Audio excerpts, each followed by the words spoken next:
तीसरा main document होता है हमारा प्रोस्पेक्टस। अगर कोई कंपनी प्रोस्पेक्टस इशू नहीं करती है तो उसकी जगह पे क्या इशू कर सकती है? Statement in the लिeu of prospectus. मतलब प्रोस्पेक्टस की जगह पर एक स्टेटमेंट हमको इशू करनी पड़ती है, रजिस्ट्रार के यहाँ भेजनी पड़ती है। मैं आपको फिर से रिपीट कर देता हूँ कि ये स्टेटमेंट कोई चौथा डॉक्यूमेंट नहीं है, ये सिर्फ एक इसका सब्स्टिट्यूट है। प्रोस्पेक्टस नहीं तो स्टेटमेंट हमको हर हालत में भेजनी ही पड़ती है रजिस्ट्रार के यहाँ। प्रोस्पेक्टस होता क्या है? मैं एक सिंपल सा एग्जांपल देता हूँ। आप किसी स्कूल या कॉलेज में एडमिशन लेने के लिए जाते हो या आपका मन है एडमिशन लेने का, सबसे पहले आप क्या करते हो? उस स्कूल का, कॉलेज का प्रोस्पेक्टस चेक करते हो। आपको स्कूल के प्रोस्पेक्टस से ही सारी इन्फॉर्मेशन मिल जाती है। स्कूल की बिल्डिंग कैसी है, क्या टीचर्स हैं, क्या रूल्स एंड रेगुलेशन है, कौन कौन से सब्जेक्ट वहाँ पे पढ़ाए जाते हैं, वहाँ की फैकल्टी कैसी है, मैनेजमेंट कौन है, सारी बातें प्रोस्पेक्टस में लिखी होती हैं। वैसे ही कंपनी को भी अपना एक प्रोस्पेक्टस भेजना पड़ता है। किसके पास भेजना पड़ता है? रजिस्ट्रार के पास पहले से ही भेजना पड़ता है। अगर वो कंपनी शेयर इशू कर रही है, पब्लिक कंपनी है, शेयर इशू करती है, तो भी उसको प्रोस्पेक्टस आम पब्लिक के सामने इशू करना ही पड़ता है। तो इसका ऑब्जेक्टिव क्या होता है? पहला ऑब्जेक्टिव तो प्रोस्पेक्टस का यही होता है कि प्रोस्पेक्टस के थ्रू हम लोगों को इनवाइट करते हैं शेयर्स खरीदने के लिए। दूसरी बात, इसमें सारी कंडीशंस होती हैं कि शेयर्स खरीदने की क्या कंडीशन है। तीसरी बात, प्रोस्पेक्टस इशू करने से हमारी कंपनी की एडवर्टाइजमेंट भी हो जाती है। अब इसकी क्या आवश्यकता है, क्या आवश्यकता पड़ती है? मैं आपको फिर से रिपीट कर रहा हूं, प्राइवेट कंपनी को प्रोस्पेक्टस इशू नहीं करना होता है। तो इशू कौन करेगा? Public company.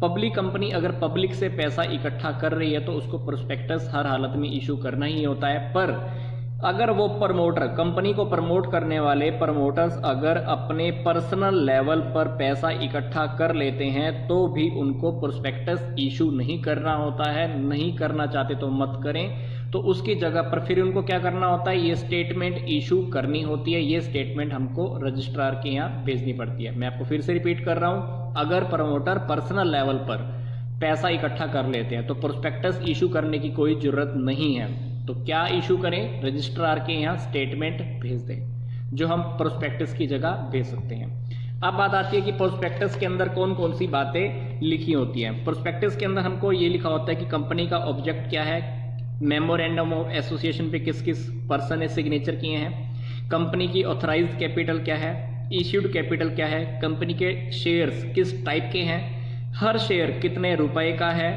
कितने नंबर्स के शेयर हैं। मैनेजमेंट के बारे में बात लिखनी पड़ती है, डायरेक्टर कौन होगा, मैनेजिंग डायरेक्टर कौन होगा।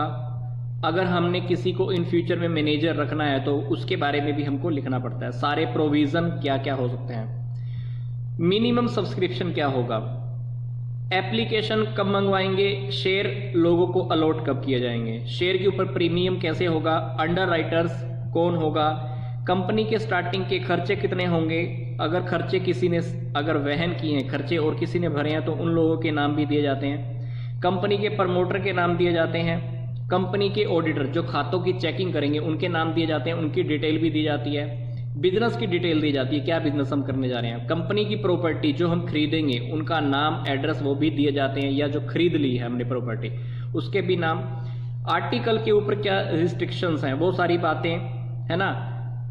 कौन कौन कंपनी के अकाउंट्स की चेकिंग कर सकता है और कंपनी की बैलेंस शीट का ऑफिस कहाँ पे होगा, कंपनी अपने अकाउंट्स कौन से ऑफिस में रखने वाली है, ये सारी की सारी बातें प्रोस्पेक्टस के अंदर लिखी होती हैं। और ये सारी बातें जब आम पब्लिक पढ़ती है, अगर उनको अच्छा लगता है तो वो कंपनी को शेयर्स खरीदने के लिए पैसा भी भेज सकते हैं।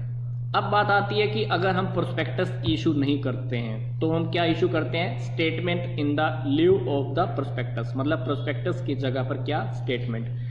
अब बात आती है कि मैं आपको फिर से रिपीट कर रहा हूं कि जिस कंपनी के पास शेयर कैपिटल नहीं है, जिस कंपनी के पास डिबेंचर नहीं है, तो डेफिनेटली वो कंपनी प्रोस्पेक्टस इशू नहीं करती है। तो वो कंपनी भी क्या कर सकती है? अपनी एक statement in the लिeu of prospectus present किसको करती है?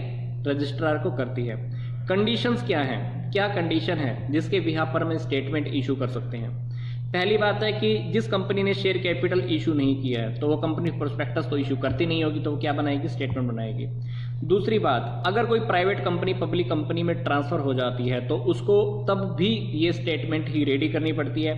तीसरी बात, अगर किसी कंपनी को पूरा का पूरा पैसा ऑटोमेटिकली कहीं से मिल गया है तो भी प्रोस्पेक्टस इशू नहीं करना है, तब भी हम क्या बनाएंगे, स्टेटमेंट बनाएंगे।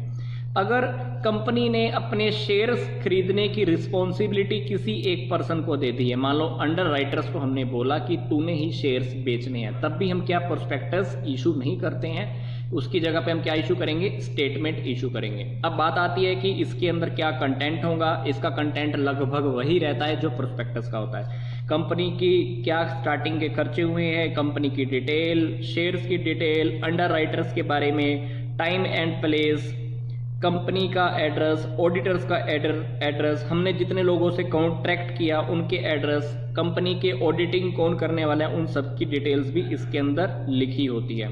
मैं आपको फिर से एक बात रिपीट कर रहा हूं, प्रोस्पेक्टस तो हमको आम पब्लिक के सामने इशू करना पड़ सकता है, परंतु स्टेटमेंट हमको आम पब्लिक के सामने इशू नहीं करना होता है। ये सिर्फ हमको रजिस्ट्रार को ही भेजना होता है इंफॉर्मेशन के लिए।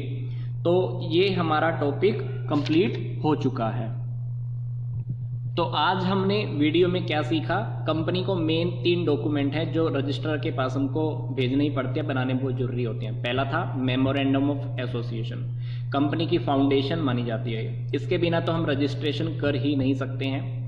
दूसरी बात, आर्टिकल ऑफ एसोसिएशन, ये रूल्स एंड रेगुलेशन होते हैं, इस रूल्स एंड रेगुलेशन के अकॉर्डिंग ही हम मेमोरेंडम ऑफ एसोसिएशन वाले काम अपने पूरे कर पाते हैं। तीसरी बात है प्रोस्पेक्टस, डेफिनेटली कंपनी को एक एडवर्टाइजमेंट का मौका होता है जिससे इस प्रोस्पेक्टस के थ्रू ही हम आम पब्लिक से पैसा इकट्ठा कर सकते हैं। अगर कोई कंपनी प्रोस्पेक्टस इशू नहीं करती है तो उसकी जगह क्या इशू करना होता है, statement in the leave of prospectus, मतलब प्रोस्पेक्टस की जगह पे हमको ये स्टेटमेंट भेजनी पड़ती है। तो ये हमारा वीडियो कंप्लीट हो चुका है। तो इस टॉपिक के साथ ही हमारा ये चैप्टर भी कंप्लीट हो गया है, फॉर्मेशन ऑफ कंपनी। वीडियो देखने के लिए धन्यवाद।